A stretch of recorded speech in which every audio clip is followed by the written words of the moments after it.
बीसियों सूत्र लिखे हैं कि भोजन पचेगा तो क्या होगा और भोजन सड़ेगा तो क्या होगा। मैं सड़ने वाले हिस्से की बात कर लेता हूं। वो कहते हैं कि भोजन अगर सड़ना शुरू हुआ तो सबसे पहले गैस बनेगी, वायु बनेगी,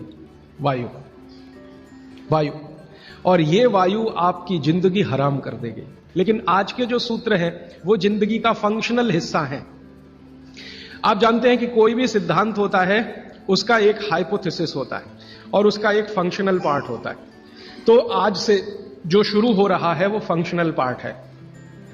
इस फंक्शनल पार्ट में सबसे पहला सूत्र बागभट्ट जी का। बागभट्ट जी के लिए उनके 7000 सूत्र सभी महत्व के हैं, सभी महत्व के। उन 7000 में से मैंने कुछ चुनकर निकाले हैं जो मुझे लगता है 2007 के हिसाब से बहुत महत्व के हैं। हो सकता है 3500 साल पहले कोई सूत्र बहुत महत्व के हों और अब 2007 में हमारी जीवन शैली के हिसाब से वो उतने महत्व के ना हो, क्योंकि बागभट्ट जी ने जिस जीवन शैली में रहते हुए वो सूत्र लिखे हैं वो ऋषि मुनियों की जीवन शैली है। आपकी जीवन शैली और ऋषि मुनियों की जीवन शैली में थोड़ा अंतर है। तो आपकी जीवन शैली के हिसाब से मैंने जो सूत्र निकाले और जिनको मैं महत्व का क्रम देता हूं उसमें सबसे पहला सूत्र, संस्कृत में वो कहते हैं कि पेट जिंदगी भर आपका अच्छा रहे, दुरुस्त रहे। इसका मतलब यह है कि आप जो कुछ भी खा रहे हैं उसका ठीक से आप पाचन करते रहे। वो कई बार ये लिखते हैं अपने सूत्रों में कि खाना महत्व का नहीं है, खाने को पचाना महत्व का है। आपने खाने को खाया ये इतना महत्व नहीं है, जिसको आपने खाया उसको पचाया ये ज्यादा महत्व का है। क्योंकि भोजन पचेगा तो रस बनेगा, उसी रस में से मांस, मज्जा, रक्त, मल, मूत्र, वीर्य, मेद ये सब बनेगा, अस्थियां बनेंगी और वही आपके शरीर के लिए आगे जीवन में काम आएंगे। तो खाया वो महत्व का, उससे भी ज्यादा महत्व का खाया हुआ पचाया। तो वो कहते हैं कि पेट हमेशा दुरुस्त रहे, माने पाचन क्रिया आपकी हमेशा अच्छे से चलती रहे। इसके लिए पहला सूत्र उन्होंने लिखा भोजनांते विषम वारी। ये पहला सूत्र मेरे हिसाब से, उनके हिसाब से नहीं, मेरे हिसाब से पहला सूत्र भोजनांते विषम वारी। इसका सीधा सा अर्थ है भोजन के अंत में पानी पीना विष पीने के बराबर है। सूत्र यह है भोजन अंते, भोजनांते। आप जानते हैं संस्कृत में मिला के कहने की परंपरा है।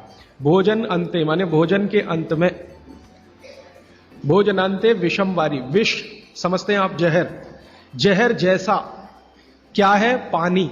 भोजन के अंत में पानी जहर के जैसा है, विष के जैसा है। यह सूत्र है। अब इसको थोड़ा व्याख्यायित करता हूं ताकि समझ में आए। भोजन के अंत में पानी विष के जैसा है, ये बात वो कह रहे हैं। इसको समझना चाहिए कि क्या कह रहे हैं। सूत्र उतना ही है, समझने के लिए मैं आपको बहुत उदाहरण दूंगा ताकि आप जल्दी पता कर पाए।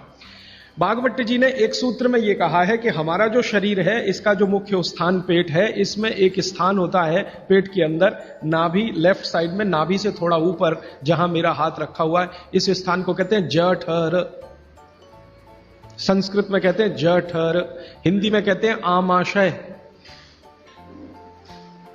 जठर, आमाशय, अंग्रेजी में चाहे तो एपिगैस्ट्रिकम।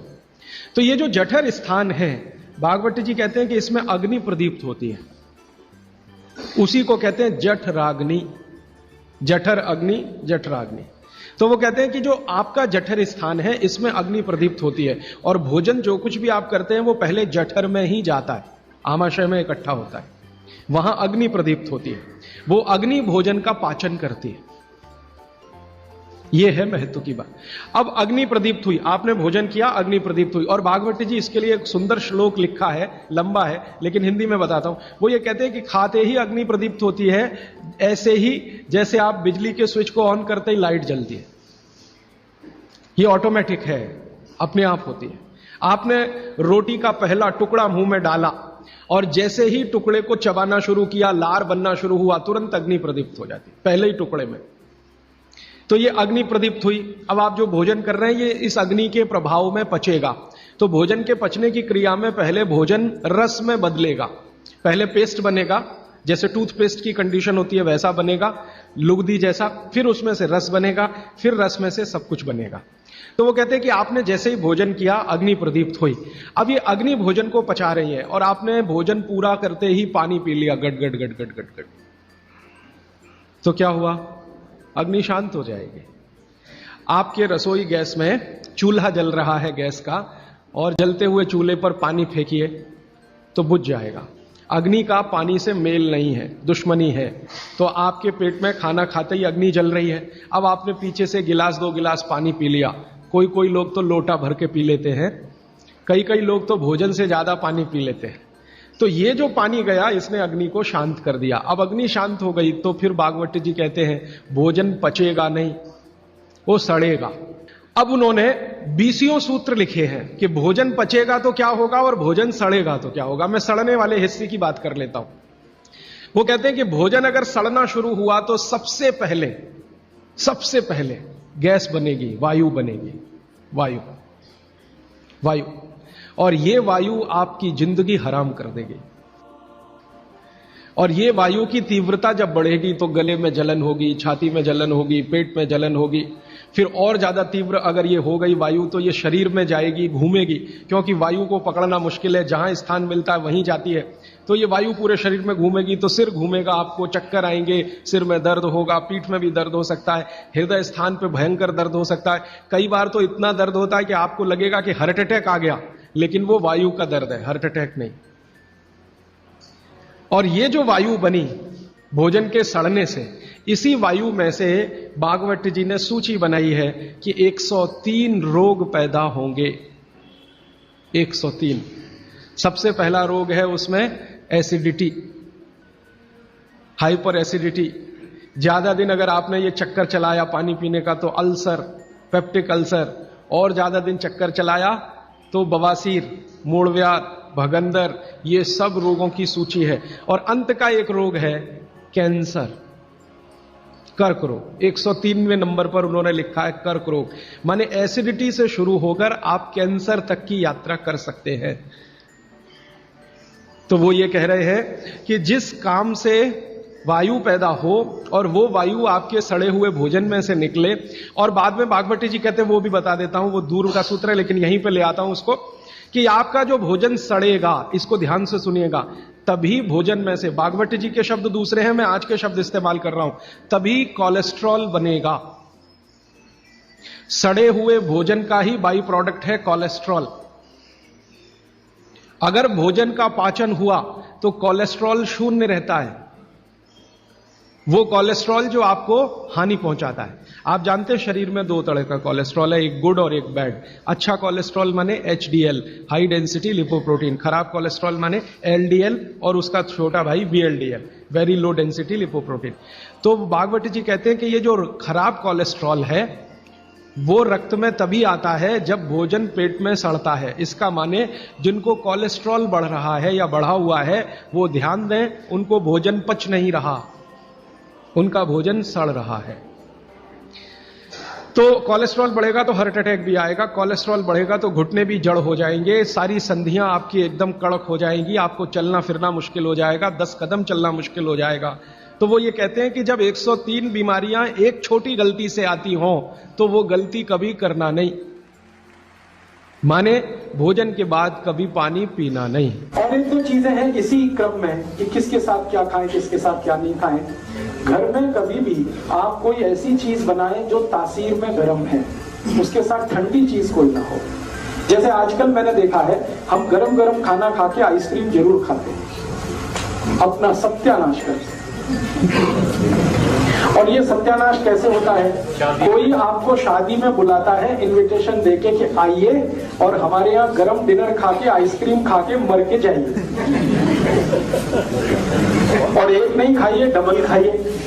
और मैंने तो पंजाब में ऐसे भी महान महान लोग देखे हैं कि आइसक्रीम में गरम रसगुल्ला डाल के खाते हैं। महामूर्ख लोग, पता नहीं कहां से आए, गरम गरम रसगुल्ला एकदम ठंडे आइसक्रीम में डाल के खाते। फिर पूछो भाई क्या कर रहे हो, तो कहते टेस्ट है जी। शरीर का देखना है कि नहीं, ये नहीं कि टेस्ट का देखना है। तो आप कहीं भी डिनर में जाइए, मैं ये नहीं कहता डिनर में मजा, जरूर जाइए, लेकिन ध्यान रखिए कि अगर डिनर गरम गरम आपने खा लिया है तो ठंडी आइसक्रीम मत खाइए। और कई लोग पंजाब में ऐसे हैं, याद ही नहीं रखते, अभी चाय पी अभी आइसक्रीम खा ले। हाँ, उनको बिल्कुल 1 मिनट नहीं लगता, चाय पी के निकले कहीं आइसक्रीम खा के आ गए, आइसक्रीम खा के आ गए, इधर चाय पी ली या इधर कॉफी पी ली। तो चाय और कॉफी दोनों गर्म है और आइसक्रीम बहुत ठंडी है, इनका कॉम्बिनेशन नहीं है, बहुत तकलीफ होती है शरीर को। बाद खाओ खाने को? 1 घंटा कम से कम।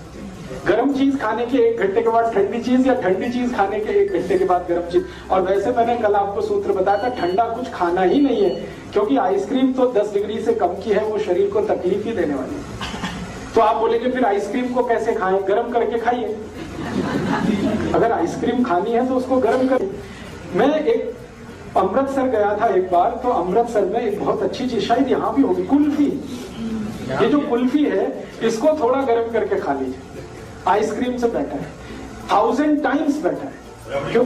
हाँ, रबड़ी खाइए ना, तो कुल्फी वो शायद रबड़ी की ही बनाई, खूब दूध गर्म करके रबड़ी जैसा हो जाता, फिर कुल्फी जमाते। तो कुल्फी को थोड़ा गर्म करेंगे तो वो रबड़ी जैसा ही हो जाता, वो खाने लायक है। गरम माइक्रोवेव में कर सकते हैं? माइक्रोवेव से अच्छा है गैस का चूल्हा। तो आप जो है रबड़ी खाइए, आइसक्रीम छोड़ दीजिए, कुल्फी पे आ जाइए और कुल्फी को हल्का गर्म करके खाइए, वो आपके लिए बहुत मुफीद है। कारण एक ही है कि आइसक्रीम में जितने केमिकल्स हैं कुल्फी में एक भी नहीं। कुल्फी में दूध ही दूध है, वो भी अच्छे से गर्म किया हुआ है, बस उसको ज्यादा ठंडा कर दिया तो वो जम गया है। आप उसका ठंडापन निकाल के खा लीजिए, करके खा। हाँ। और नहीं तो एक आखिरी ऑप्शन बताता हूँ, खाना ही है आपको, तो मेरा ये कहना है कि उसको सलीके से खाइए। जैसे आप कुल्फी खा रहे हैं ना, तो उसका तरीका ये है कि पहले उसको मुंह में रखिए थोड़ी देर, कुल्फी का टुकड़ा काट के मुंह में रखिए और उसको घुमाइए, तो जो लार है वो उसको अपने आप गर्म कर देगी। जब हल्की गर्म हो जाए फिर अंदर ले जाए। ये लास्ट ऑप्शन है।